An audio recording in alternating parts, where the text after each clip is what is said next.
My name is Caitlin Holt, and I'm the Manager of Education at Brooklyn Public Library's Center for Brooklyn History. Today, I'll be joined by fellow BPL and Brooklyn Museum colleagues, as well as representatives from the Native American community.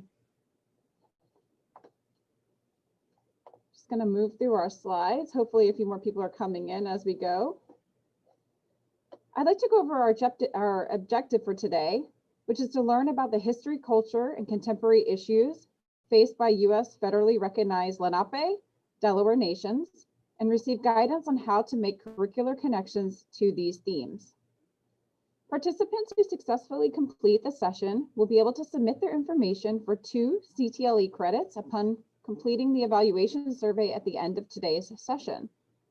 You can follow our agenda and access today's supplemental materials and the digitized session booklet shared via email and in the chat box. Before we get started, I'd like to share some housekeeping instructions and review the code of conduct for today's session. First, here's the agenda that we'll be going through. And again, you can access this from our booklet.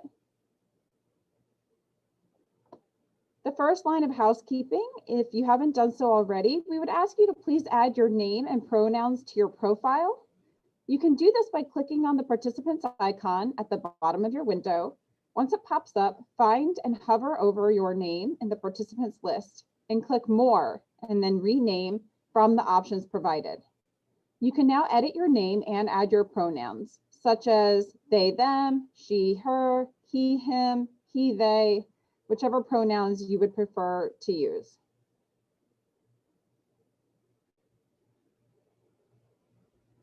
We encourage you all to utilize Zoom's chat box to share your ideas, comments, and concerns.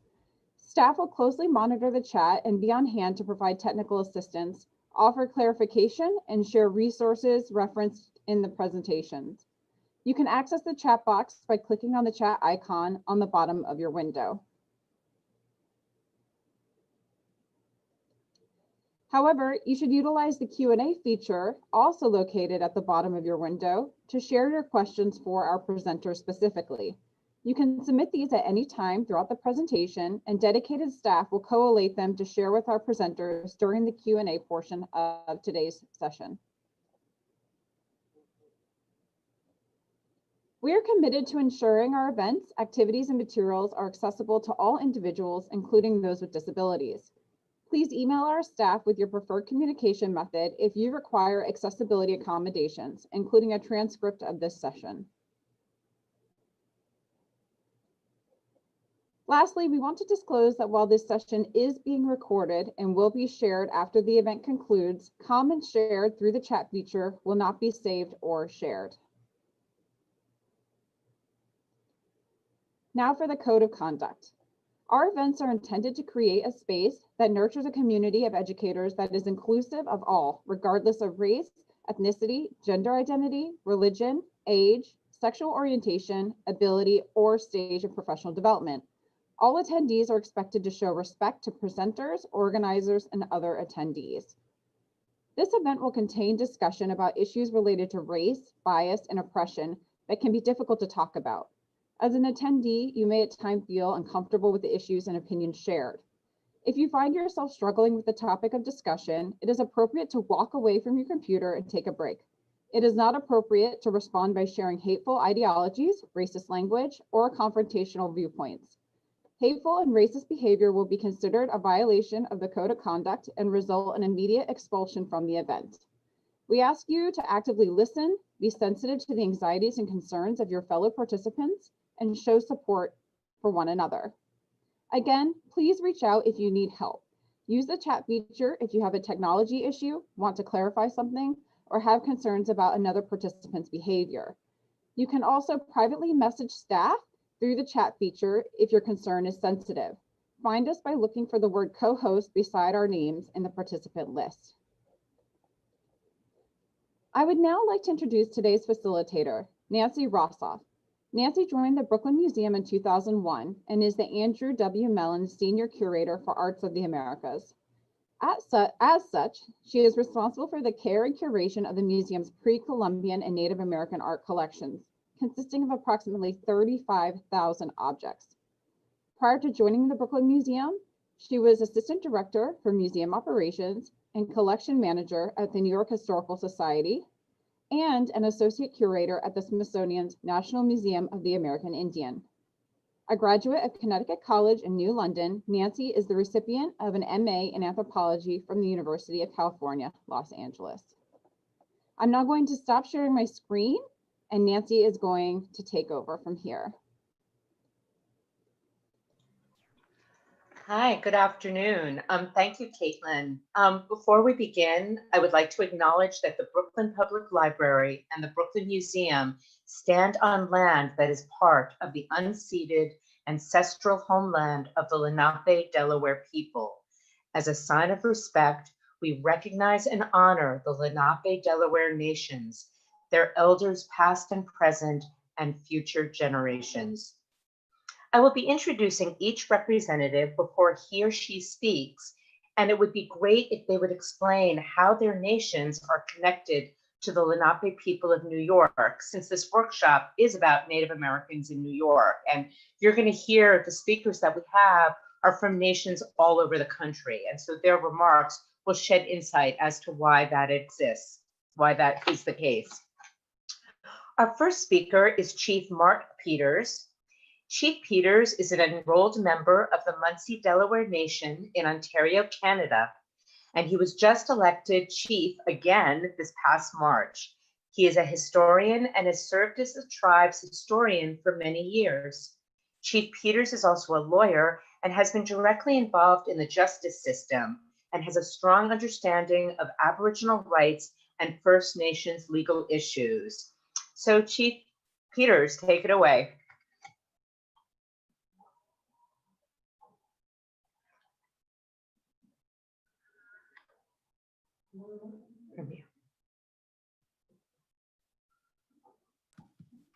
Good afternoon. Kawingane Walomwa. It's good to see everybody. Aninda Shinzi, Kike Mark Peters. My name is Chief Mark Peters. And Ninunjiai Nalahi, the Munsee-Delware Nation. I live up the river, you could say, from Nahi, which is the Lenape Lakewit Nation down the river in the Munsee-Delware Nation. So it's good to be here this afternoon. And I've got a bit of an outline of what you would like me to talk about. So yes, we live here on what's called the Thames River, also known as the Deshkan Zibi and the Ojibwe or Chippewa language in southwestern Ontario. We live geographically connected to two other First Nations, as we call ourselves in Canada. One of them is the Chippewas of the Thames, and the other is the Oneida Nation of the Thames, who we all live in this particular area on the Thames River in southwestern Ontario, Canada. We moved here around the end of the American Revolution into what was then known as Upper Canada around 1783. But we're known as the Munsee-Delware Nation Reserve Number 1. And the word reserve is the same as reservation in the United States. I don't know how we got the number 1 in there, but that's us. Anyway, there's some 500 First Nations in Canada. And we have a reserve here of 2,600 acres. It's a far cry from the lands we once possessed in Lenape-Hoking in the northeastern United States, but it's what we have at the present time. And we are governed by what's called the Indian Act, believe it or not, here in Canada. It's a rather archaic, patriarchic law that was created back in the 1880s, 1870 period. And we're still expected to follow under this law to a certain degree, although things are changing a bit. But it's an example of how we are governed entirely by the federal government here compared to the kind of sovereignty that tribes have in the US. We have a community. We have 200 people or so that live here on the reserve. We have 600 members all in North America, worldwide. We have the types of programs and services that any small town might have. We have our administration. We have education department. We have a daycare, employment and training, a healing lodge, a police service. We have a college located here and various social services and other activities that we assist our members with. So we are under this law, like I say, the Indian Act, which means we have elections here every 2 years. We have an election to choose a chief and council. And we have a chief and 4 councilors in our small community, but it's actually no different than the traditional way of government we had hundreds of years ago. And even up until today, there's always been a chief, is my understanding, and councilors in the Munsee villages way back to when we were in the Brooklyn area, which I'm going to get to. But so that's a bit of how we're structured. Like I say, we've been here since the time of the end of the American Revolution when we moved into Upper Canada. But the Munsee people, and the Munsee-Delware people, I should say, we are part of the larger Lenape, Delaware people in the area we come to know as Lenape Mohican in southeastern Pennsylvania, New Jersey, and southern New York, Manhattan Island and Long Island. And it's Munsee-speaking people that occupied the area of Brooklyn, to my understanding, people such as the Canarsie, the Gowanus, the Yumeko, the Wendat-Wenanok, the Tinnecok and such. I'm just reading a map on my wall with those names on it. But again, the people in this area were known to have spoken the Munsee dialect of the Lenape, Delaware language, and had quite a large number of villages in the Brooklyn area, Manhattan, and other areas on the Hudson River, stretching all the way over to the Delaware River, actually. And, you know, over time, well, first of all, I'd just like to maybe mention that we were, according to our oral histories and traditions, were present when the first ship came into New York Harbor, and there's descriptions of that in a book by John Heckwelder of the stories that were told to him by our ancestors in the 1700s. So, you know, from that time on, we accepted the Europeans onto our lands with as friends, from my understanding, and got along pretty good for a certain amount of time, and then land became an issue, and we started to lose our lands in those areas, and were pushed over into what's become known as the Minisink area on the Delaware River, the Delaware Water Gap area, and were eventually continued to be pushed further and further west due to the increasing numbers of people that were coming into the country needing land, and we were unfortunately experienced significant fraudulent behavior and downright theft sometimes of our lands, which again pushed us further and further west. And eventually we became involved in a number of wars, the French Indian War, 7 Years' War it's known, and the American Revolution, as I mentioned. We sided with Britain at the time, and all of our villages in the Susquehanna Valley were burnt and destroyed, as well as our resources, and we had no choice but to move into Upper Canada where we are now. But we continued to take part in what's known as the Indian Wars in the Northwest from 1780s to the 1790s, and then the War of 1812, which was a war between Canada and the US, which we fought on the side of the British, and were able to keep this country, at least in the hands of the British. And we allied with them for many, many years, actually. And like I say, we moved here based on the promise of a treaty for that alliance. But after we moved here, and after other nations in this area made significant treaties and relationships, when the colonial governments came in, all of a sudden those past treaties, those honorable agreements that we had made with the British Crown were no longer being recognized. We were we'd lost a lot of our population from disease and war and such. And so we didn't have the strength and power that we once had. And the laws, like I say, the Indian Act started to basically tell us what we had to do and how we had to be. And even laws of what you call forced assimilation were created here, including what's known as the Residential Act. It's happened in the US as well, where kids were forcibly taken from their homes and sent to schools where they were prevented from speaking their languages, from learning their customs and ceremonies and such. And this continued on here until the 1970s and 80s even.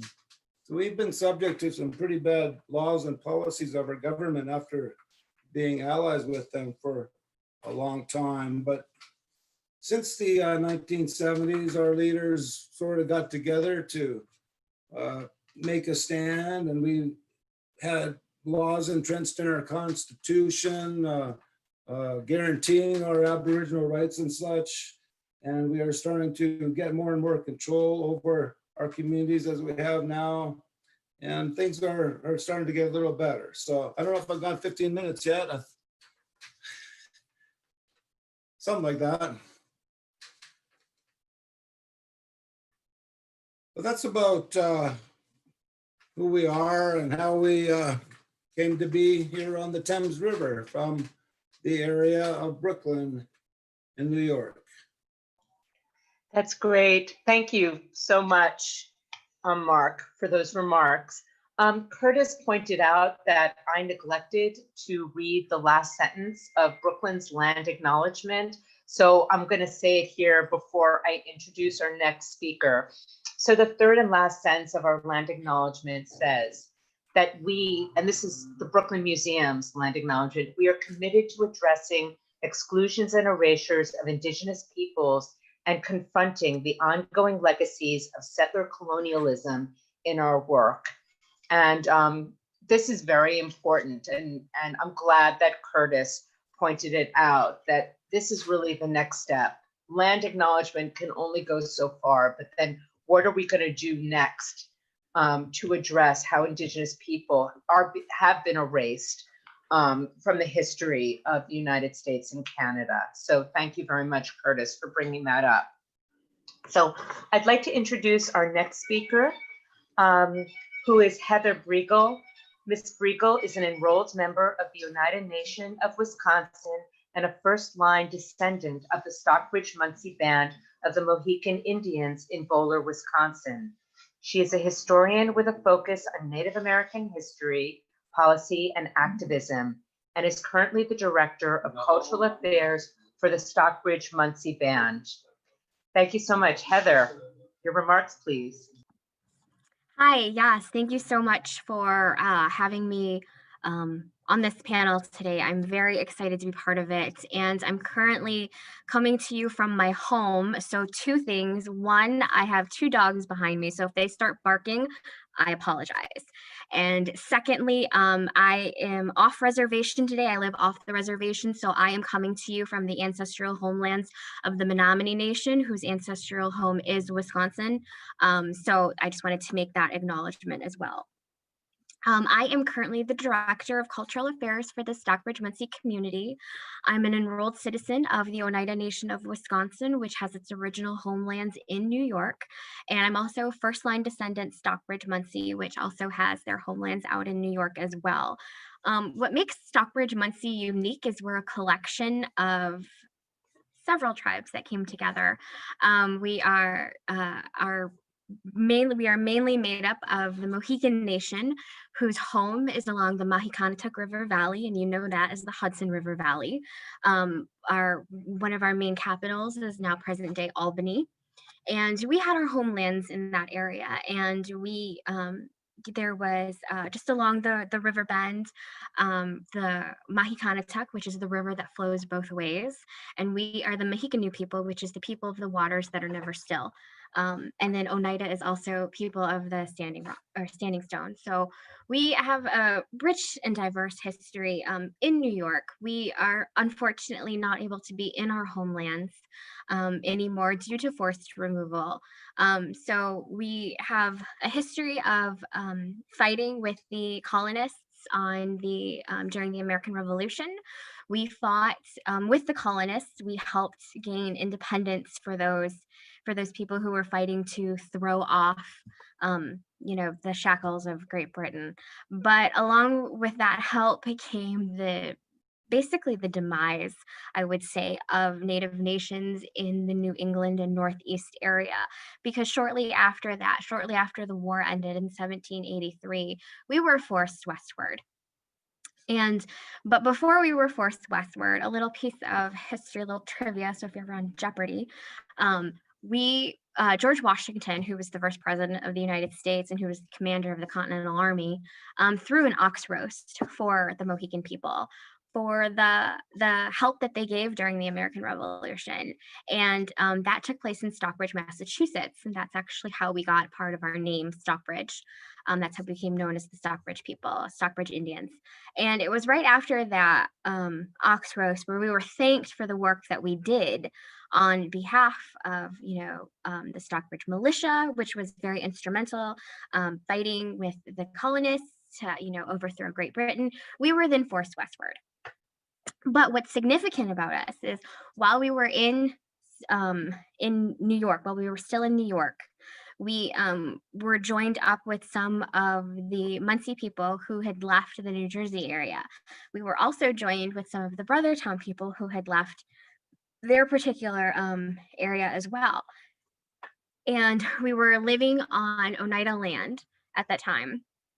After that, we were forced to Stockbridge, Massachusetts, where we were then we all decided to travel together. So that's where the Munsee part of our name comes from. So there were some Munsee-Delware, Lenape people who did travel with us through our move westward. And so we had a couple of stops along the way, a couple of stops in New York.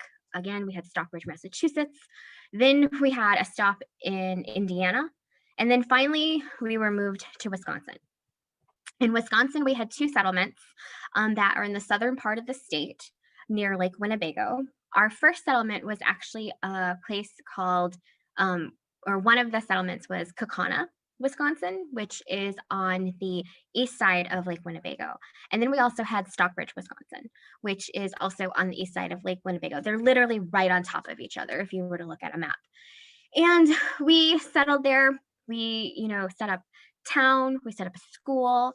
The first, so to speak, the first public school teacher in the state Wisconsin was part of the Michigan territory. So in what would become the state of Wisconsin was Electa Quinney, and she was a Stockbridge-Munsee woman.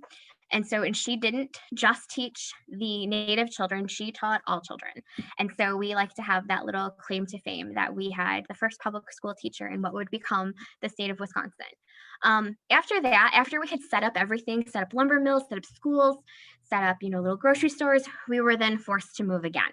And finally, through the Treaty of 1856, we are in our current location, which is the reservation that is about 40 minutes west of where I currently am. And so it's two townships, Red Springs and Bartlemy. And there was a great deal of lumber in that area. And so much like everything else, we fell to the lumber barons that would come into the area, clear the lumber, virtually destroy the land. They were not practicing forestry in a very environmentally safe way. And so we lost some land. Through perseverance, through the different legislation, and through the hard work of our people, we were able to gain some of that land back. And we currently have around 22,000 acres, which of course is just a fraction of what we had when we were out east. The Great Mohican Territory is very vast, as is the Lenape Territory. And so we have just a fraction of what we used to have. And much of it is trust land. And then there's also the aspect of it being fee land, which is where you are putting it in the process of putting it into trust. We have a small community here, just over 1,500 people, and we are a vibrant community. I didn't grow up here in Wisconsin at all. I actually am from Detroit, so I'm used to faster pace, big city kind of life. And so moving here to take this position as the Director of Cultural Affairs has been a learning curve, but being able to live or to work on the reservation land that so many of the elders that I encounter every day were born on, grew up on, tell the stories of, it's been so amazing.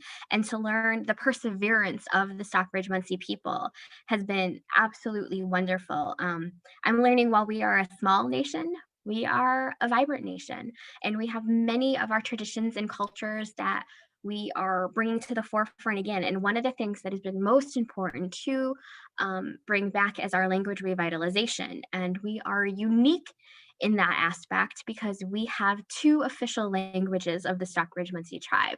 We have our Munsee language, which work on that to bring it back to the tribe to speak, started in the 1970s with trips to Canada and out east to learn the language and to bring it back. And it is spoken, I'm not going to say fluently, but quite often. And we do have Munsee language classes that we do bring to the community. Obviously, we do it virtually now due to this pandemic, but it's brought in a bigger audience. The other thing that we have is we have an official recognized language of Mohican, and Mohican was all but extinct by the time we started to bring it back around. And we had to bring that language back around through the help of linguists and documents that were written and finding the words, and then basically through word of mouth, just asking, our elders in the community, think back to when you were little. Do you remember your parents saying any words? Do you remember your grandparents saying any words? So really focusing on what we could find and bring that back. So as our language manager here says, Mohican was asleep for a very long time, and now we're waking it back up because we don't want to say it was a dead language. But it was just asleep. And so now we're waking it back up. And so it's been really amazing to be part of that because we know that so much of our culture is tied to our language. Who we are is tied to our language. And that's super important to remember and super important to know because language was one of the first things that was literally beaten out of you when you had to attend a boarding school. So being able to bring that language back to see in the time that I've been with the Stockbridge-Munsee community, to see that unfold and to see it happening, it's just been absolutely so amazing. I myself actually just had, personally, I had a naming ceremony for myself 2 weeks ago now, I think, and it was done in the Munsee language, and it was beautiful. And so my name is in the Munsee language, and it's stunning, and just to have that is wonderful. We have a great historic preservation department, which is actually based out east in New York right now, because our homelands are out there. So we do work a lot with the Delaware tribe and Delaware Nation to make sure that the Lenape interests, the Munsee interests, are held in very importance. And then we also work on our Mohican interests as well. So it's, we're a small community, but we're mighty and we're vibrant. And it's just something very exciting to be a part of. And even though we are not in our ancestral homelands anymore, since 1856, we have made a beautiful home here in Northeast Wisconsin, where the weather is quite chilly today. So got a cup of hot cocoa to keep me warm during this. So thank you so much for having me be part of this. And I'm excited to learn from my elders on this panel as well, from my Munsee elders, and answer any questions that the guests might have. So thank you.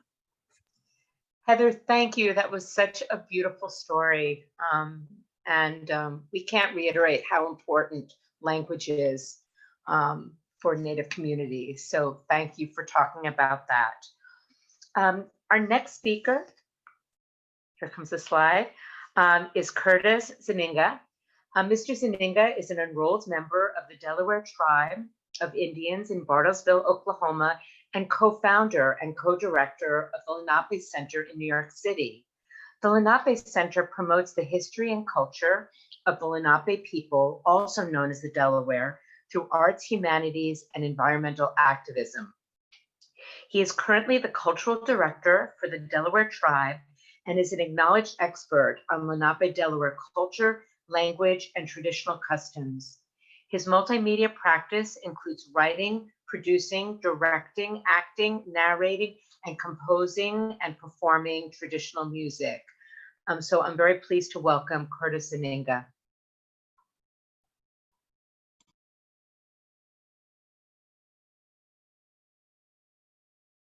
Whoops, wrong slide.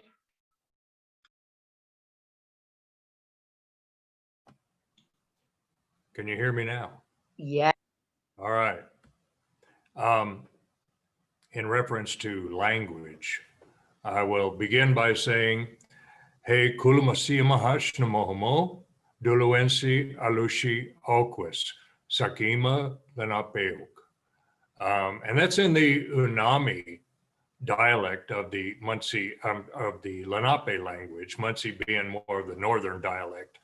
And I greet you today from the tribal headquarters of the Delaware Tribe of Indians in Bartlesville, Oklahoma, a small city in the northeastern part of the state of Oklahoma. I am, as stated, an enrolled member of the tribe and also our cultural director. And I wanted to give our audience, our participants, an idea of our origins and our diaspora. And I believe in the packet that was provided, a packet of information called Native Americans in New York, Professional Learning for Educators. There are a couple of maps there. One is right over my shoulder here, but there's a couple of maps, one that shows the original Lenape-Hoking, and then one that shows the diaspora, the forced Lenape migration.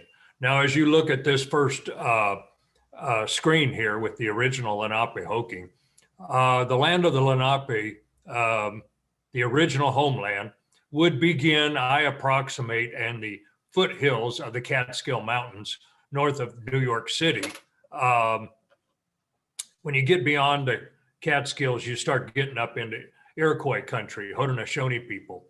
But if you take it from that furthermost point north and come down the Hudson River into New York City, then you start including all of New Jersey, eastern Pennsylvania, and even all the way down into the northern part of the state of Delaware, around Wilmington. Those are the soft boundaries of what was considered Lenape-Hoking. While both dialects were spoken, the Unami dialect is associated with what they call the people downriver. So that would have been people in more the Philadelphia and New Jersey area, southern Pennsylvania, southeastern Pennsylvania. As you get up, kind of start going north of there, the more Munsee dialect speaking Lenape people, that dialect was more prominent. And again, as Chief Peters mentioned, we were there before any of the Europeans showed up. And so when Henry Hudson came on the sloop, the Half Moon, into what's now New York Harbor, and discovering a land where the people lived, he encountered, ultimately, he and those that followed, encountered people that were very ancient in their connection with the land. They were known by neighboring native tribes, as the grandfathers, Mahumsak, the grandfathers, the ancient ones, because of their religion and their stories of being some of the first people. Now, Chief Peters properly stated also that Lenape-Hoking is made up of all kinds of villages that had a language dialect significant to their villages, and as a whole encompassed what is called Lenape-Hoking. So, you know, like in Brooklyn, sub-tribes, subgroups known as the Canarsie and others are written about in history. But after European encounter, the Europeans ostensibly seeking to enter into treaties for trade and commerce and shared occupancy of Lenape lands, those agreements oftentimes were misinterpreted because of the problem of language. And foreign concepts to the Lenape people, owning and selling land was just not a concept that was a part of their understanding of their relationship with the earth. You don't own the land, you don't own the waters, you don't own the air. How can you sell it? And yet, there are rather infamous stories in our history, particularly the myth of the so-called sale of Manhattan, which there was no sale. It was an agreement for shared occupancy because the Lenape were kind and welcoming and sought to provide peace and brotherhood and friendship, even with these strange people that came to their land. And unfortunately, because of the difference in cultural values and norms, things like the purchase of Manhattan, which was something that the Lenape didn't understand, they became victims of that alleged transaction, because then the Dutch could build a fort that later became New Amsterdam, the colony of New Amsterdam. And here's something for many of you New Yorkers that may not know this, but the fort that was built around New Amsterdam was meant to keep the Lenape out of their homeland, out of that particular spot of land that supposedly had been sold. That fort was built, and the walls were built to keep the Lenape out. And the interior path that went around the perimeter of the fort at New Amsterdam, that path became a road and later a street for a lot of pedestrian and wagon traffic and the like around New Amsterdam. Now, listen to the words I'm saying. There was a wall built to keep the Lenape out, and there was a street at the perimeter of the wall around New Amsterdam. And that is why when you go over to Lower Manhattan, you will see a sign that says Wall Street. That's where the name came from. It was a street inside a wall that kept the Lenape out of the very lands that they shared with the Dutch. Now that's some examples of, there's some very infamous examples of massacres at Pavonia, New Jersey, and others that occurred amongst the Dutch. After the British influence came and New Amsterdam became New York, one of the colonial governors from Virginia that became the governor of the new territory that included now New York, he was Sir Thomas West. And one of his titles of nobility, he was the third Lord de la Warr. De la Warr derived into Delaware. Thus, the native inhabitants, the river valley, everything became known as Delaware. And our history includes being referred to as the Delaware. Lenape is our traditional name in our traditional language, simply meaning the original people. Now, after all of this European encounter, and of course the 13 colonies that became the 13 states of the new United States, and think about how powerful that corridor between New York City and Philadelphia was to the establishment of the 13 colonies and the new United States, remembering that the first Congress met in New York City, right off of Wall Street, by the way. And Washington gave his first inaugural address there. Philadelphia, where William Penn treated with the Lenape, led by the great Sakima Tamanin. These are incredible, powerful moments in the history of the United States, and the Lenape were a partner, a direct partner in these historic events. And yet we ended up being run out of our homeland. Now, the other slide has, which is this one here, has it shows a bit of our westward migration that occurred really from the 1780s all the way until the modern day. You'll see up in the upper right-hand corner where it says Delaware. And then you start seeing all these areas going in different directions. Now, I will speak for my band of the Delaware, now today known as Delaware Tribe of Indians. And our diaspora, our westward movement, forced migration, whatever you want to call it, took us out of the homeland through Ohio. And it was during that time that the Continental Army and the new United States coveted a peaceful relationship with the Indians, particularly the Lenape. And an agreement was struck at first so that there would be neutrality between the Lenape, the Delaware, in the War of Independence.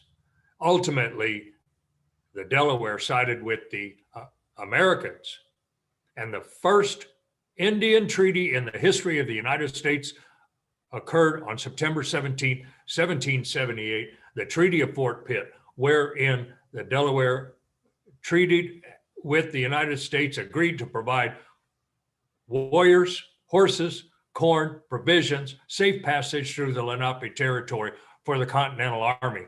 In exchange, there was a promise for the establishment of a all-Indian state with representation in the American Congress. Yes, the Lenape were going to be the head of an Indian state.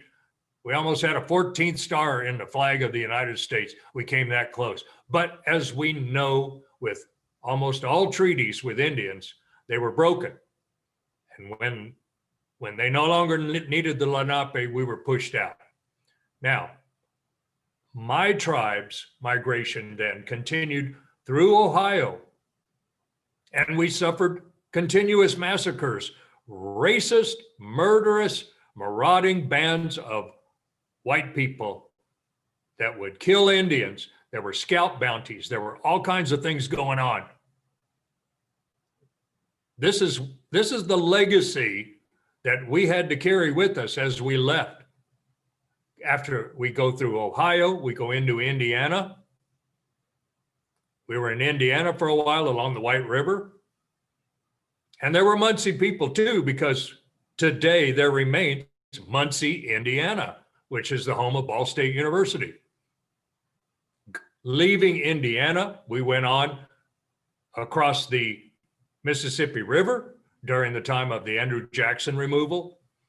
We spent about 5 to 10 years apiece on a reservation in southeastern Missouri near Cape Girardeau. At one point, a small group of our people split off and then went down, way down south into Texas and Old Mexico, while the main band went on into southwestern Missouri in an area along the James River near present-day Springfield. And we had a reservation there for a few years.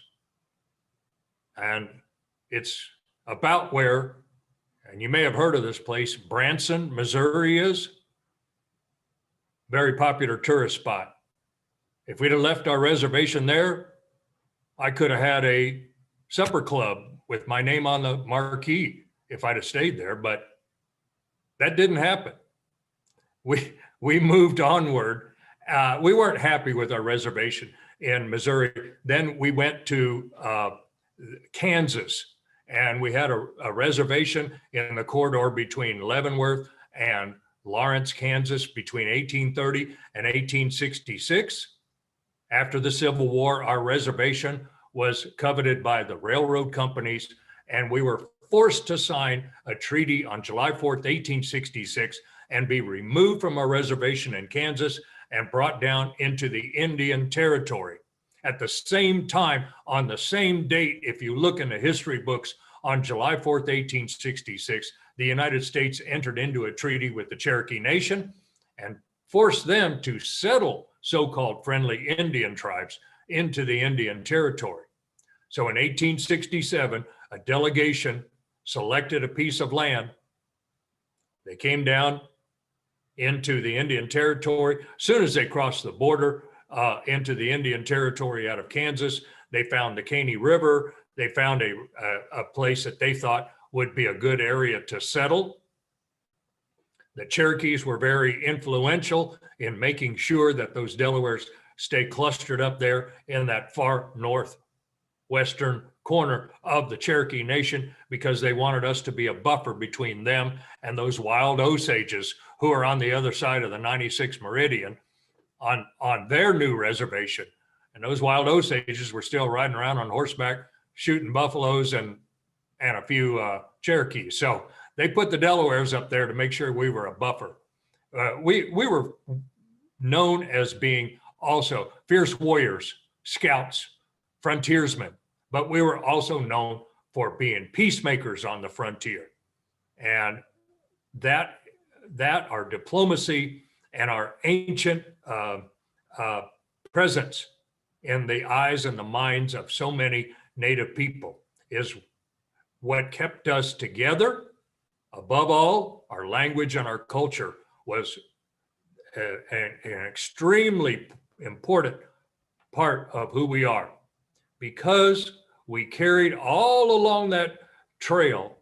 The Cherokees have their migratory trail they call the Trail of Tears. I call the Delaware Trail the Trail of Broken Treaties. But no matter what, we always kept with us our religion, our language, and our culture. And we kept it even in the face of the most egregious depredations that occurred on us. The land theft, the genocide, the actions of so many people that would push the Delaware away. And then once we came into the Indian Territory, then the federal government got away from an extermination policy and into an assimilation policy.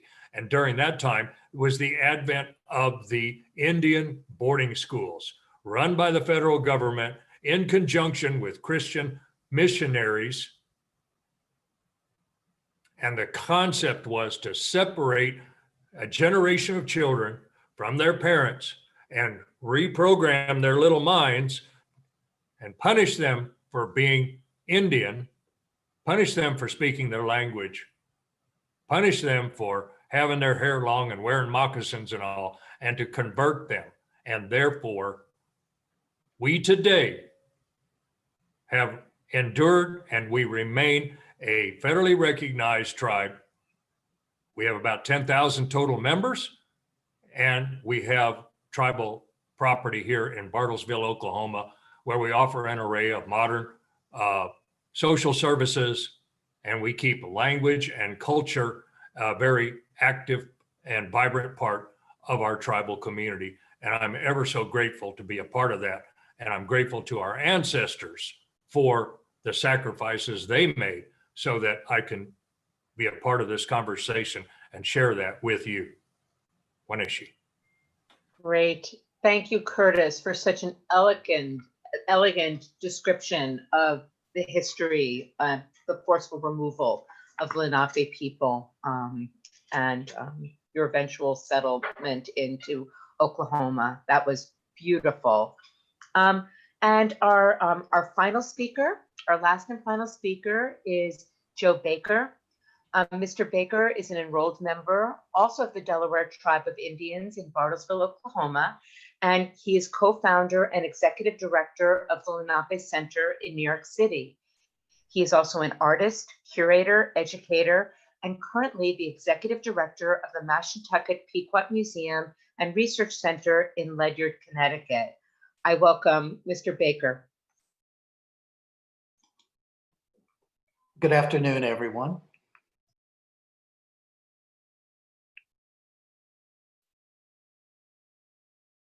Okay, we're live, we're ready. Good afternoon. Thank you for including me as a panelist on for this important discussion. My thanks go out to the Brooklyn Public Library, the Brooklyn Museum of Art, and of course, my fellow tribal members, Lenape people from different nations as we gather here today. I think that the prior discussions will give our audience a very keen understanding of what complex history we are faced with when we have a discussion regarding the history of Lenape people and a better understanding of Lenape-Hoking. I would like to share with you that my family, the White Turkey family, arrived in my Oklahoma homeland in 1867 from that reservation in Kansas that Curtis spoke of. And there we settled in that small community along the banks of the Caney River, Dewey, Oklahoma. What was not understood at that time as allotment status Indians is that much of that land, which was awarded to allatees of the Delaware Tribe of Indians, would become oil-rich, oil-producing lands. So not only were the Lenape people, not only had they encountered this complex history of genocide and forced removal, but upon finally arriving in what was to be the last settlement of Lenape people for my tribe in Oklahoma, they encountered the reality of land theft, murder, and discrimination beyond description. So it really didn't end with the forced removals and broken treaties. It continued into present day Oklahoma Indian Territory. And I would offer, in many ways, continues today with disparities in health and education and opportunities for Lenape people. So now I want to fast forward to 2008. Growing up in Oklahoma, I had the privilege of growing up among fluent native speakers, which I understood to be a unique experience. I understood that we were unique and distinct individuals, members of tribal community. And that has helped inform my trajectory today, my life and pattern, my movement.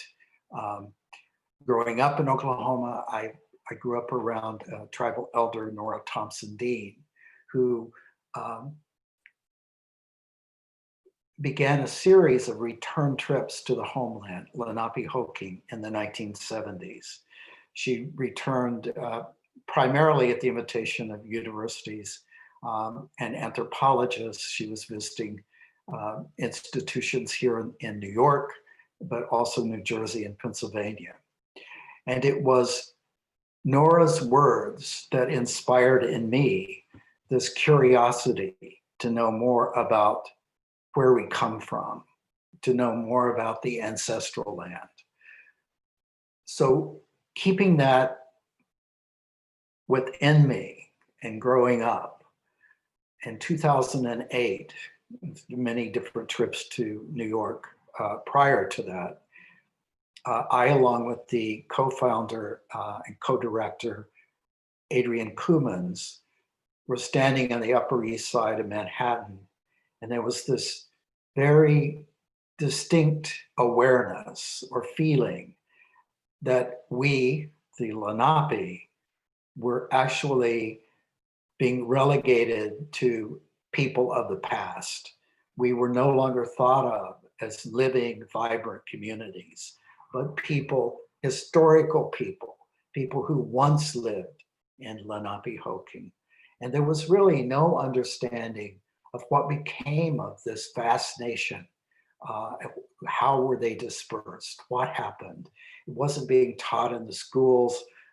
There was some, mention of Lenape place names within Manhattan, but there was really nothing to really describe our vitality and that was expressed within these different displaced communities of Lenape people within the US and Canada.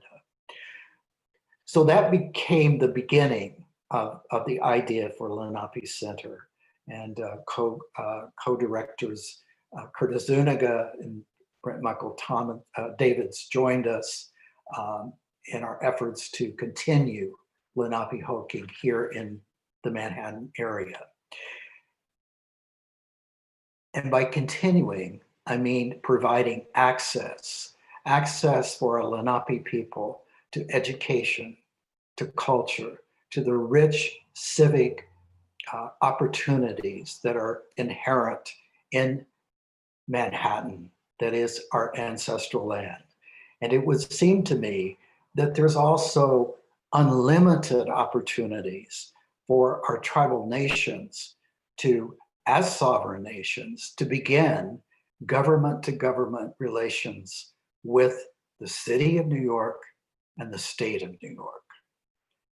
Imagine what could be if our tribal communities or our federally recognized groups were to enter into and engage in government-to-government relations with this city that we know as Manhattan, and what cultural richness and opportunity could be provided for our Lenape people.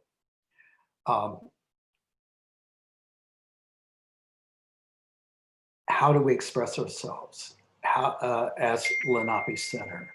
We express ourselves through partnerships and opportunities for collaboration that create new arts venues, new arts experiences, new ways of people coming together, symposia, educational opportunities.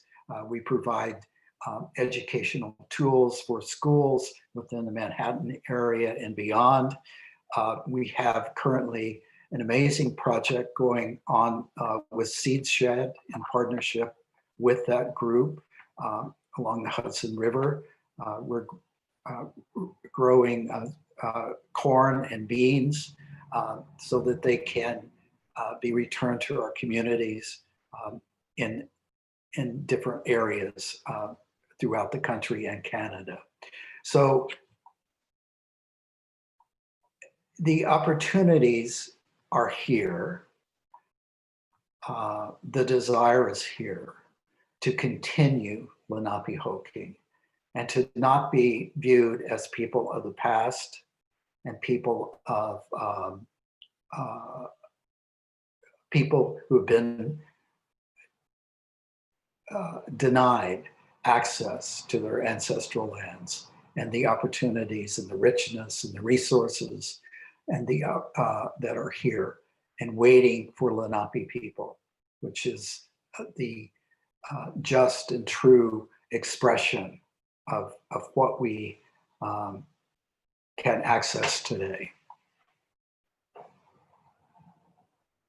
So Nancy, I hope that gives you an idea sort of Lenape Center and where we're headed. You know, I know there are going to be lots of questions about what we can do to respond to contemporary issues confronting our communities, confronting our institutions, the impact of this pandemic, how it's affecting our lives, how do we come together as people and make in our efforts a new future for all people.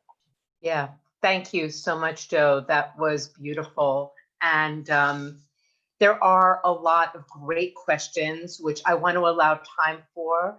But, you know, let's take a look at what has been said, because this whole idea of what people do not know about Lenape history is so important. What teachers may not know, what they can share with their students. I think this idea that that the Lenape are being denied or have been denied their past. And so if each of you could at least share with the teachers who are with us, besides Joe, you all have made some allusion to issues that are important to you, but what do you think teachers, are there other things that teachers do not know about Lenape history and the Lenape people that you'd like to share? At Lenape Center, our experience has been sort of a void or lack of information about Lenape history. We entertain questions every week from educators throughout New York, throughout the Northeast, asking what books are good, where can I find historical information about Lenape people. And, you know, we refer people to our website, and that's a good source to begin with. And also I would mention that our tribe, the Delaware Tribe of Indians, has a very solid, good website that's full of great information that's accessible to people, easily accessible. And I would recommend they go there. And I know the other tribal nations have as well websites that have really accurate and important knowledge. And it's a good place to go for that. Yeah, I think in the teacher's packet, there is a reference to the different websites. Is that correct? I do believe, well, here's one for the Delaware Tribe. The Lenape Center website, it would be great if that could be listed on the chat line. Do anybody, Curtis, Mark, or Heather, do you have any other? Mark, go ahead.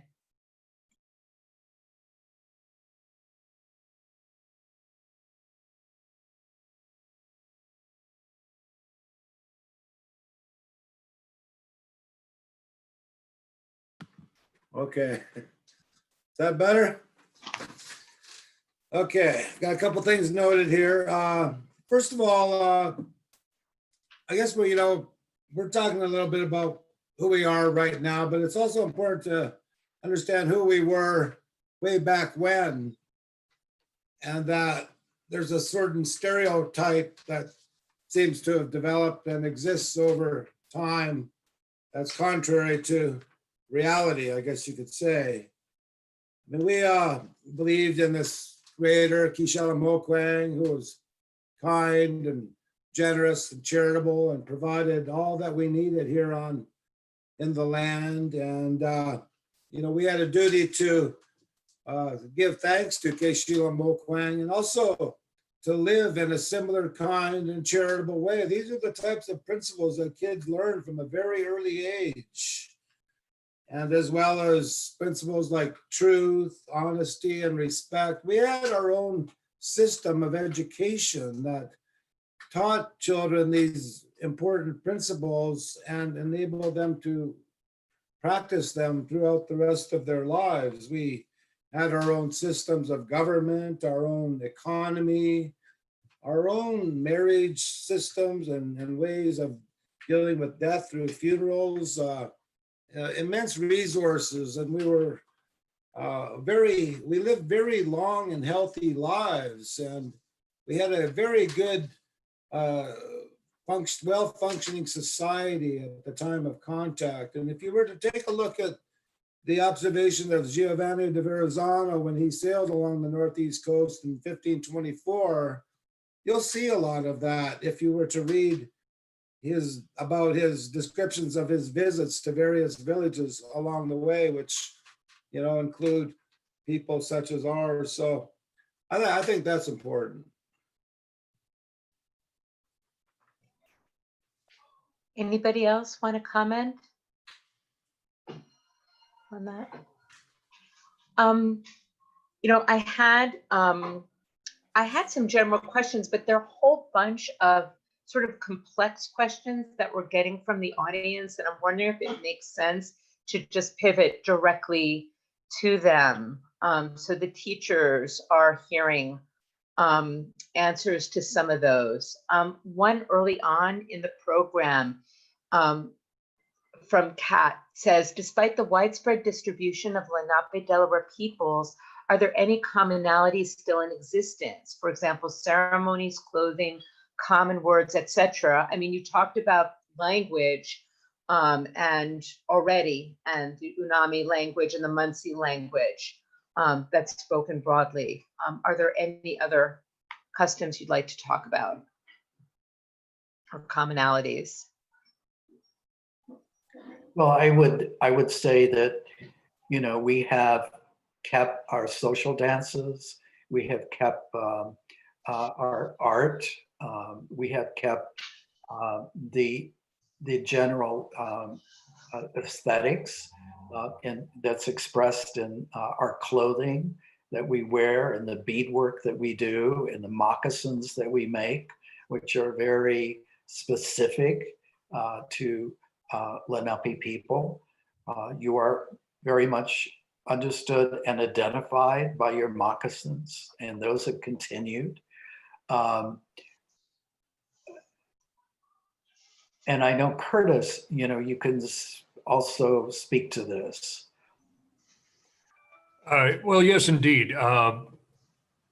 Again, as we all traveled that migratory trail to our present day habitat, we carried with us language, culture, and tradition, and religious ceremonies, principally the Xingui or the Big House Church ceremony was something that was carried up to Canada and to Oklahoma, but it was perceived, particularly in the early 20th century, as some sort of a heathen or pagan practice. And fundamentalist Christians saw that as a blasphemy. And that was part of the reason why they continued to discriminate against people like the Lenape for practicing this.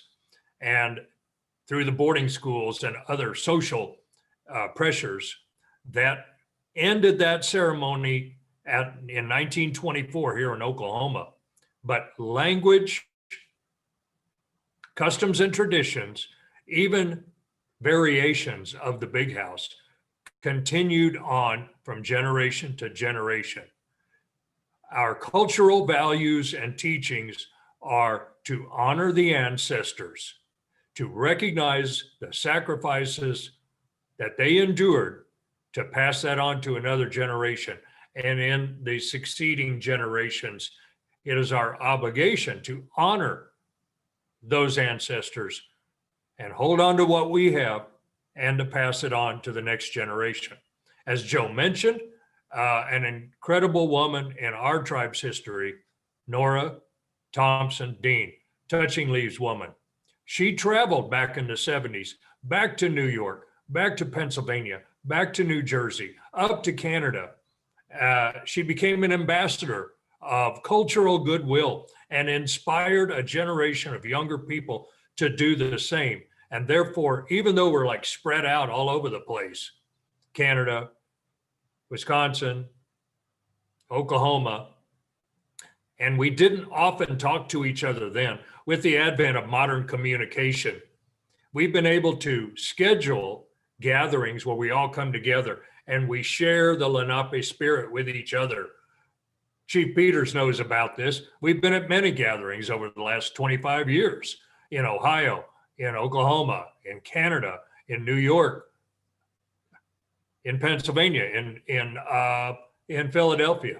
And I think it coming together and sharing various aspects of our current day tribal communities and the way we practice our culture, we find a lot of commonality, but it's also like a family homecoming wherever we assemble. And I think that's very important because it inspires us to hold on to the gift of our culture and our language that was given to us, and it's reinforced when we gather together. And I think that's how we've been able to stay strong and alive to this day.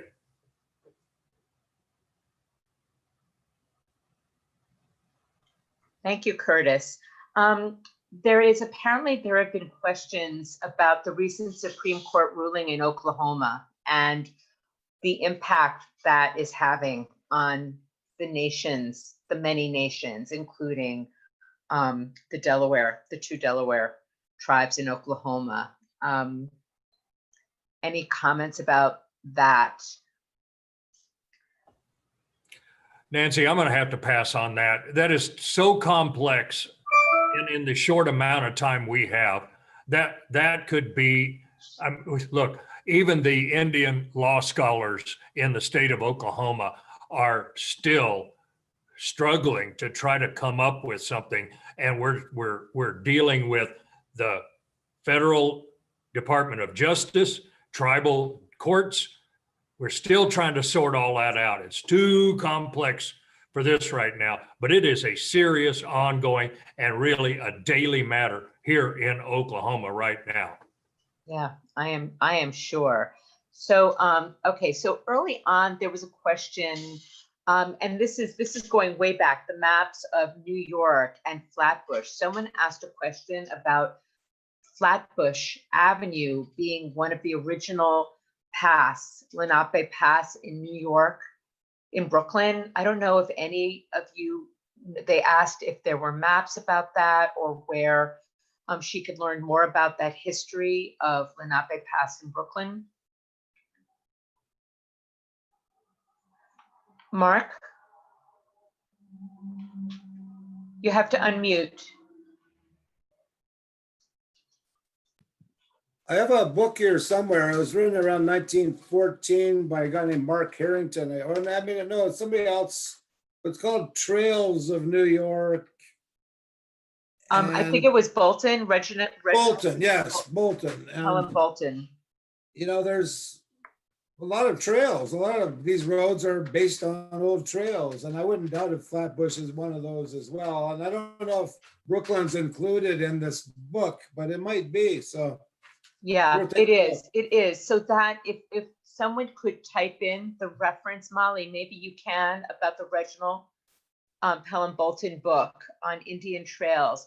There was also a question from someone asked, do you know of a map showing Native American trails along the Susquehanna River? I live in Center Village and have found hundreds of artifacts along the bank. I believe I saw a map once that showed Lackawanna Trail following what is now Route 79, but now I can't find it. I read the Susquehanna River Expedition and have become fascinated with the archaeology. I have found a number of effigy tools, an eagle, a bear, and a turtle. I appreciate any additional insights that you could provide. Regarding trails and pathways and of the American Indian, the Lenape, and their location, I think what is important to remember is that anywhere you stand here in the Northeast, in any place, you are standing on ancestral land. So it doesn't have to be a trail in Flatbush. It can be, 91st Street and Fifth Avenue. It can be in Central Park. It can be down on Wall Street. Anywhere you stand, you're standing on ancestral land. And that, I think, is what's important to remember. There's often this idea, and we hear this a lot expressed by people, to take us to your sacred places. Take us to those places. And all of the land is sacred. It's all ancestral. It's all it's living, and it's Mother Earth is a sacred being. It's everywhere. It's in the land. It's in the air. It's in the sky. It's in the trees. Thank you. Another question was to Heather, to clarify about fee land versus trust land. Oh yeah, so oh yeah, I think I did mention that earlier when I was talking about our land here.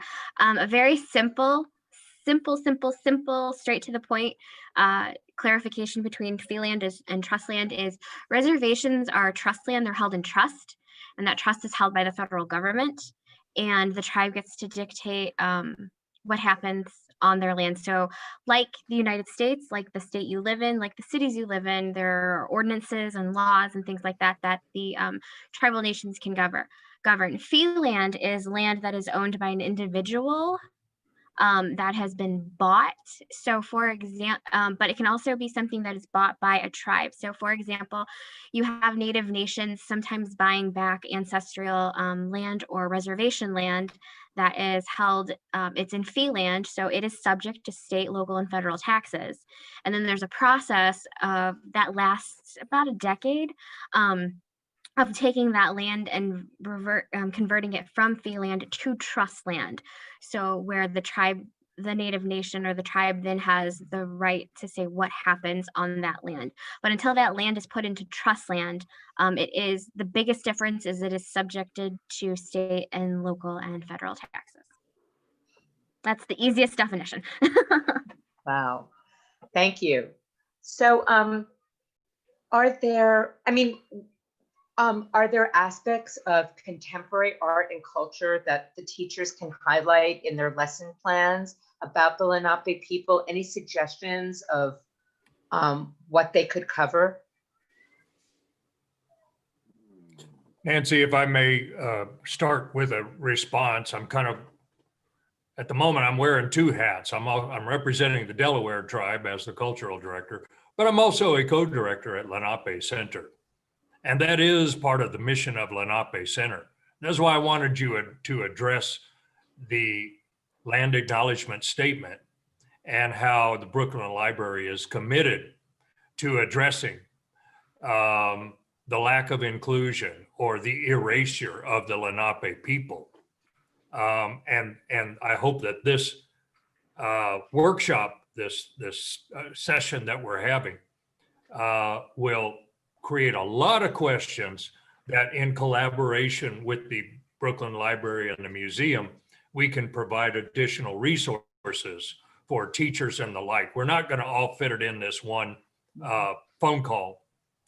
The Lenape Center, however, is working hard to overcome the lack of inclusion and the erasure of the Lenape people, to overcome the fact that we're always referred to in the past, but not in the present.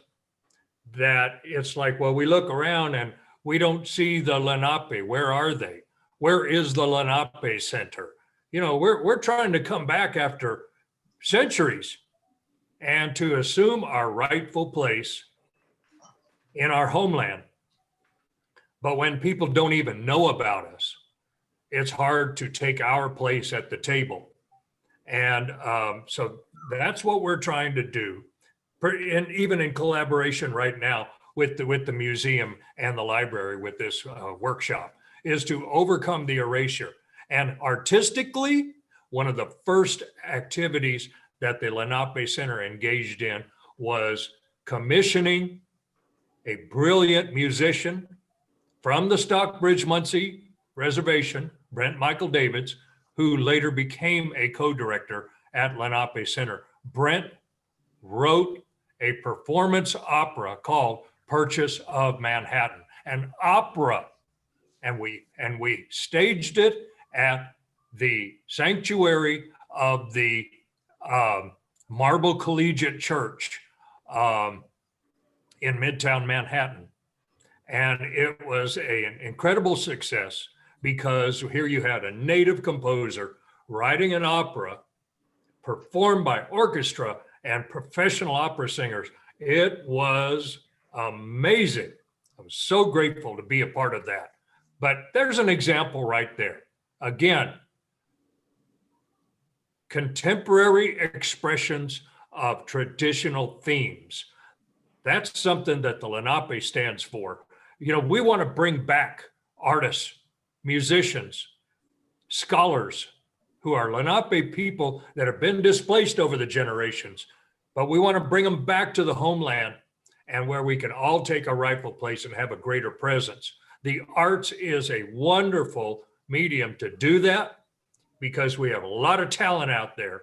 And I'm going to focus on this term once again, which I really picked up from Joe Baker, and that is contemporary expressions of traditional themes of art, language, culture, and other aspects of who we are. And I think that will elevate our identity and our position back in the homeland. Yeah, yeah. If I may, I just want to follow up on Curtis's thoughts. If we can think a little further about the arts, and the question was, where could we go to learn more about Lenape art? The museums, that Western model has done in many ways a disservice to American Indian people in that they have become collections of objects, objets d'art. They are held in collections, they're held in the archives of institutions and removed from the cultures, the living cultures that they have been created for.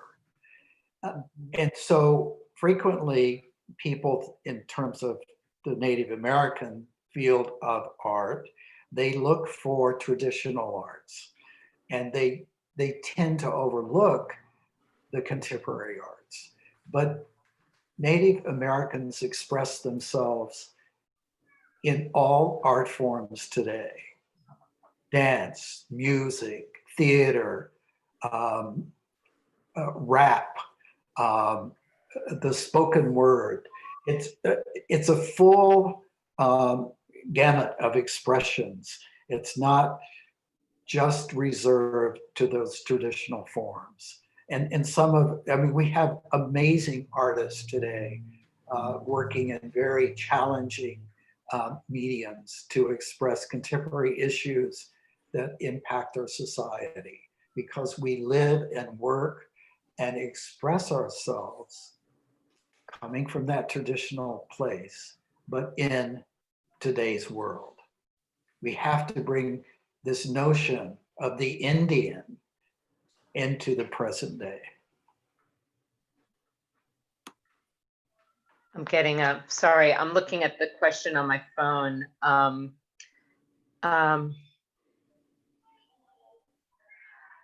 Okay, so would any of the panelists be open to commenting on the implications of living land acknowledgements and how to genuinely make the commitments to Native communities that they imply? And then the second part of that question is, are there current repatriation and land access efforts between your communities and organizations in places like museums, New York City parks, etc.?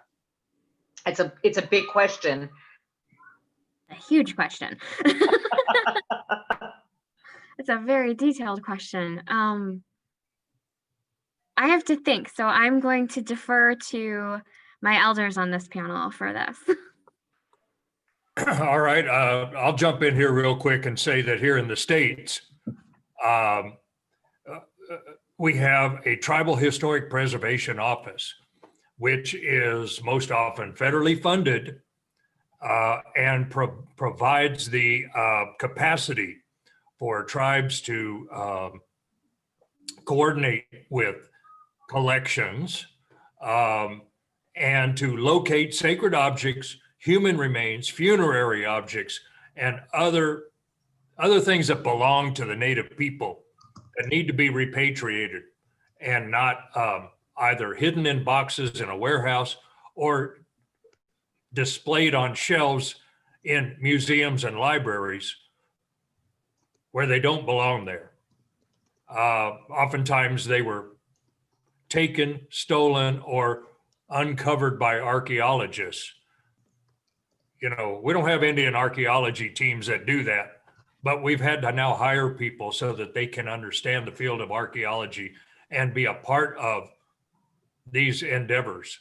A lot of things that we've learned, we got from Herb Kraft at Seton Hall University, and we keep a couple of his books on the shelves, but he also helped us identify human remains and funerary objects that our tribal historic preservation offices have been a part of the repatriation effort. In addition to that, however, I also want to make reference to the land acknowledgement statement. However elegant the statement may be, that last sentence, Nancy, was so important, and why I tried to underscore it, because you can stand there and make a lovely statement. We acknowledge we're on the land of the Lenape people, and we honor their presence in the history of the world and all of that. You know, it all sounds good, but unless you follow up and start reversing the process of the last several generations, which erased us, then your statement is really only going to make you feel good about yourself, because we're still in the past. And in order to be part of the present, we have to be engaged with the communities of power, whether they are education, economic, religious, social, whatever the case may be. These are the people that hold on to the power in great cities like New York City. And we need to be at the table with them. And we can only be at the table with them to change these institutions that hold all of the power, and hold that power oftentimes with old ways of thinking, the kind of thinking that ran the Lenape off, killed them, exterminated them, erased them. So the Brooklyn Museum and the library can be part of ongoing programming, scholarly, artistic, and otherwise, to overcome that erasure. And that's where I believe the strength of a land acknowledgement statement should take us. Acknowledge the past, but find a way to learn from that and move forward with the Lenape people. And if I could piggyback on what Curtis was saying, particularly to the land acknowledgement part too, I think it's so important to that I'm really glad that that last sentence was pointed out in the Brooklyn Museum's land acknowledgement, because that's huge. And so for the Stockbridge-Munsee community, for our cultural affairs department, we came up with the land acknowledgement as well, because we do get so many requests for land acknowledgements because we are no longer in our ancestral territories. But like what we've included in ours is there's an action item that you have to do, because yes, as you know, Curtis just said, you can make that beautiful and lovely land acknowledgement, but it's just words until you put something into action. And so that's why with us, we've included an action item, and we ask that people do include action items in their land acknowledgements, but also make reference to the contemporary. So yes, you're on the ancestral homelands of the Lenape or the Mohican or the Oneida. but acknowledge where they are today, because I think, at least for us, for the Stockbridge-Munsee, well, not least for us, because the Lenape, my Lenape brothers and sisters also have that, we're not out east. So people forget that we even existed. And for the particular Mohican people, there's a novel out there that's called Last of the Mohicans. And so we are constantly having to fight against that every day. I mean, I give a lecture, I introduce myself, and people go, wait, you thought the Mohicans didn't exist? And I'm like, no, I'm standing right in front of you. Or in the time of a pandemic, I'm on a Zoom call with you. I'm right here. So I think it's super important to acknowledge that contemporary and where the people are today. Like, we have a thriving, beautiful community here in Northeast Wisconsin. And in terms of repatriation with objects and ancestors, absolutely. One of the programs I oversee here is our historic preservation program. And so we do a lot of work with repatriation of sacred objects, funerary objects, objects that are in museums. We're actually in the middle of one right now that's going very well. But we also want to make sure our ancestors are not sitting on shelves, and that they're, put back where they belong, that they're given the chance to, continue their journey across to the other side. And so that's something that's super important, that we work with state and federal agencies to make sure that these that our people are brought home, that our objects are brought home, and it should be something that should be done automatically, but it isn't. And sometimes it is actually an uphill battle. And don't get me wrong, I am a history nerd to the max, and I love going to museums and seeing things, but there are just some things that don't belong in museums, that belong back with the Native Nation. And so that's something that we work on a lot with our historic preservation program out east and here in Wisconsin.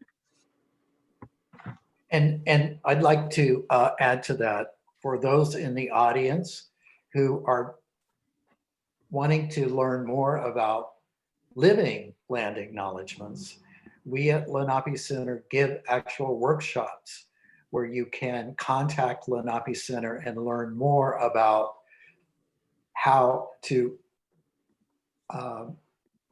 actually come up with an effective and meaningful land acknowledgement. And the other thing I think it's important to think about land acknowledgement, is that it's a relationship. It's a relationship, and it has to be a commitment.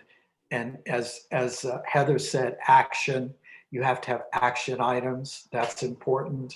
You have to take positive steps to bring that into a reality that's meaningful and purposeful. I agree with the previous three statements regarding land acknowledgement. There has to be some substance to it. Am I being heard? Okay. There has to be some substance to it, more than just words. And we talked about that at the museum a couple of years ago, I recall. And we had tables set aside to discuss sort of plans of action, I suppose, as to the type of things that could be done. But, that's something that we're working on. I can see, and the Lenape Center is doing that as well. As far as repatriation is concerned, we have a bit of a problem here, because we have a border between ourselves and people in America that has an impact on us. We're trying to find ways to get standing for issues relating to past events in the United States and America, and we'll manage to do that. But presently, the way the laws and policies are written, we can't technically access certain items in museums under NIPRA and other laws, because we're not federally recognized in the United States of America at this time.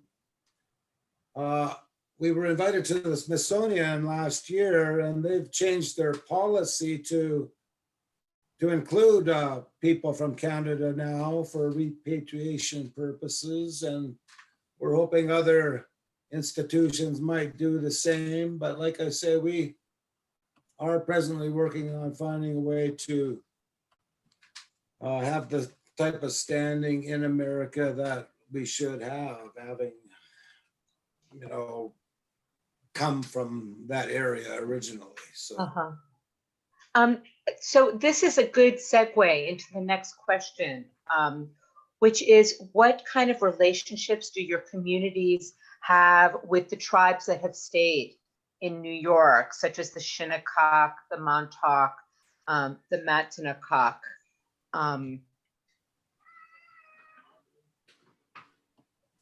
We have a powwow every year, and many of those people come up to our powwow every year, and we attend events down that way. And I guess try to keep a certain relationship intact. You know, I've gone through the history of that area in the early years fairly significantly and into the 17 and 1800s. And there are people that have stayed behind in those areas and managed to continue to survive and have their certain identities. And we've, like I say, developed relationships over the years and continue to do so.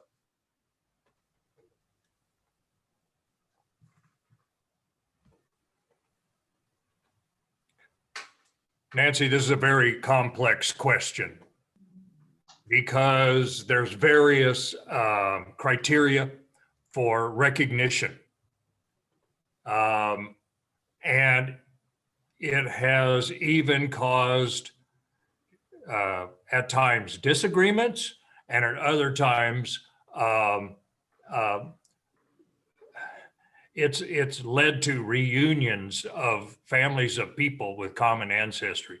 The disagreements often occur as to who the modern day incarnation of people who claim to have remained in Lenape and survived a period of time when they were hunted and exterminated or had to change their identity, intermarried with white, black, and others for survival.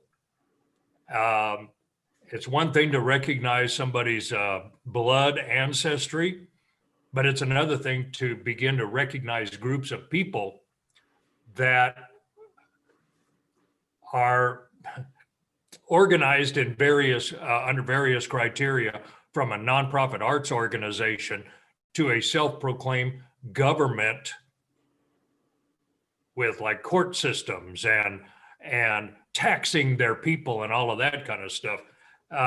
It's very complex, and not everyone recognizes every group.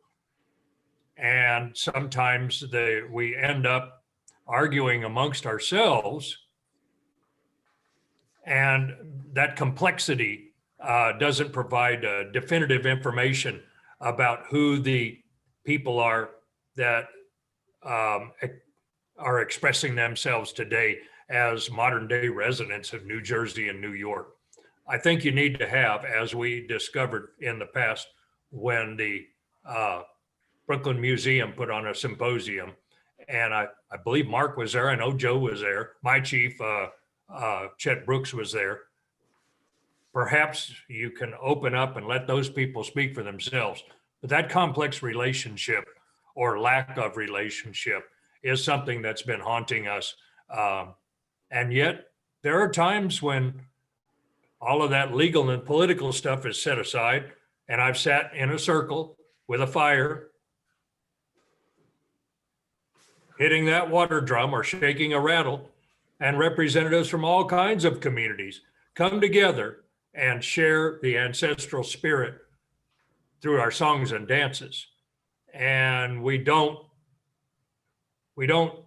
keep people out.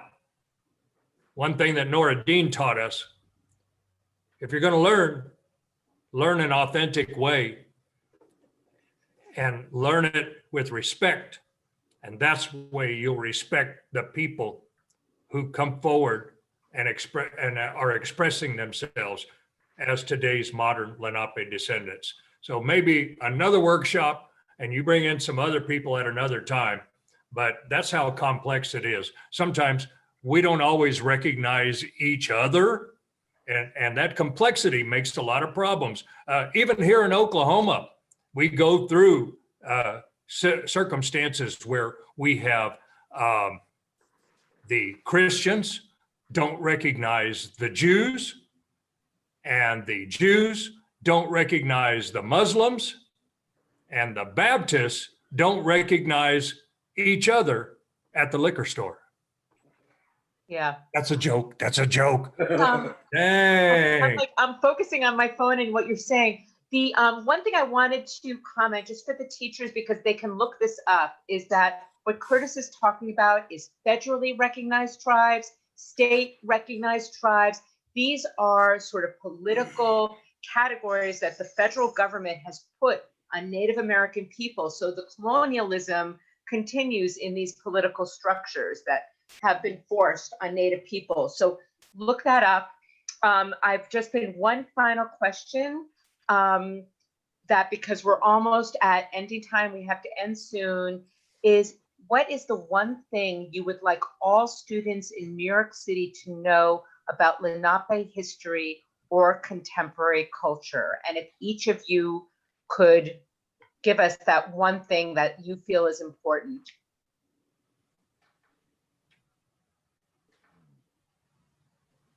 I would hope that we would be understood as a living culture, as people of today, with a great ancestry and legacy of positiveness, and I think that's important. People of today.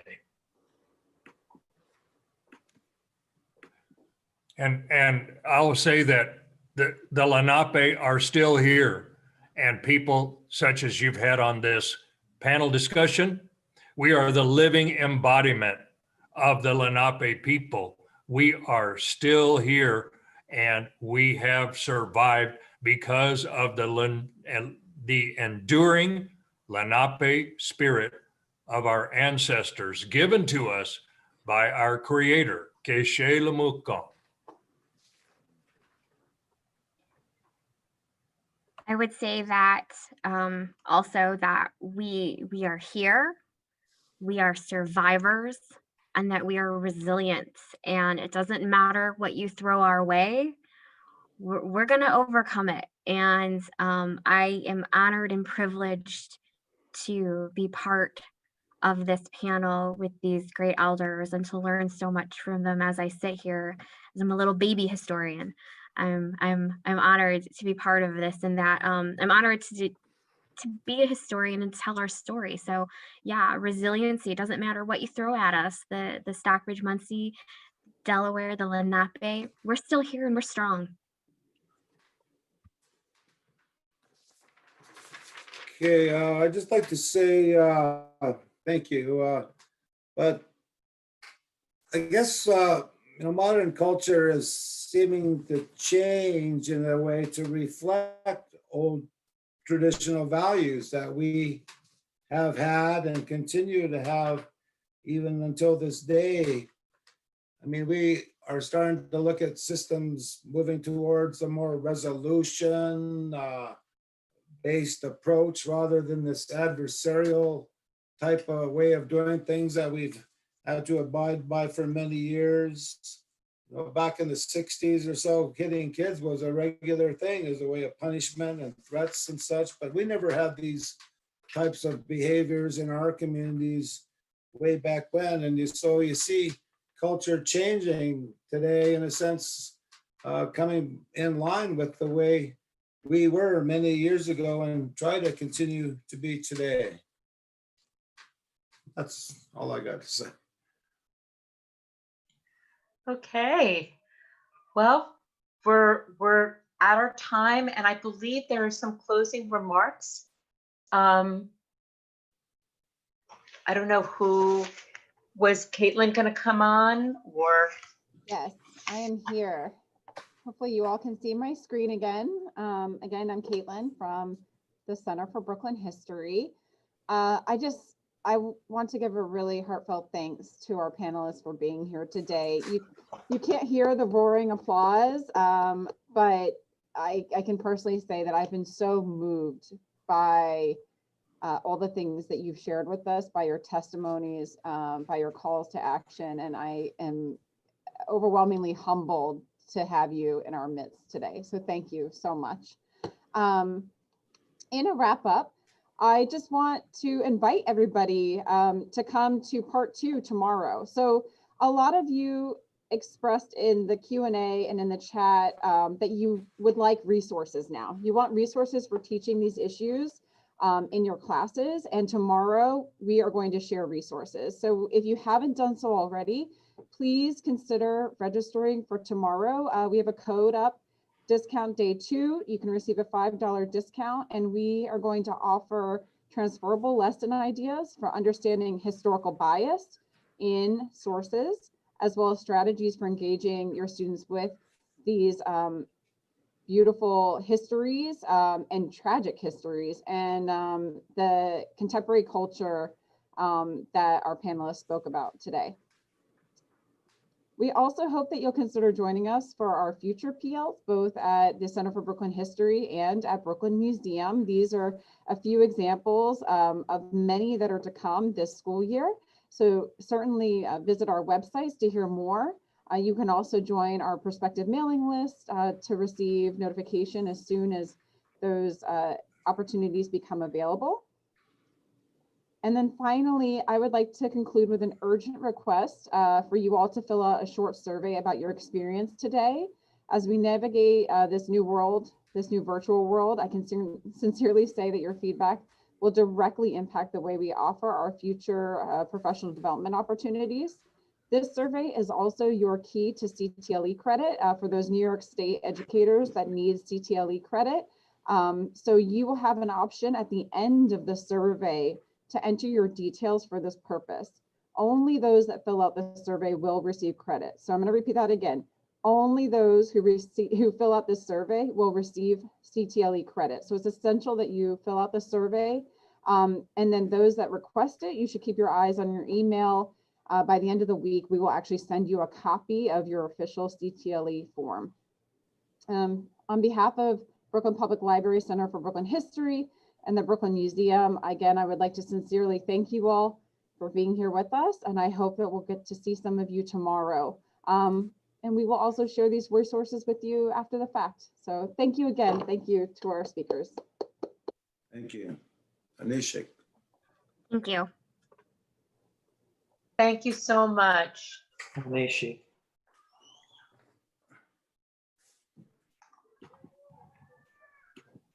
Okay. All right, Wanishi, are we to leave the conversation now? I guess, yes. You All right. guys have a nice evening. Thank you so much, Mark, Curtis, Heather.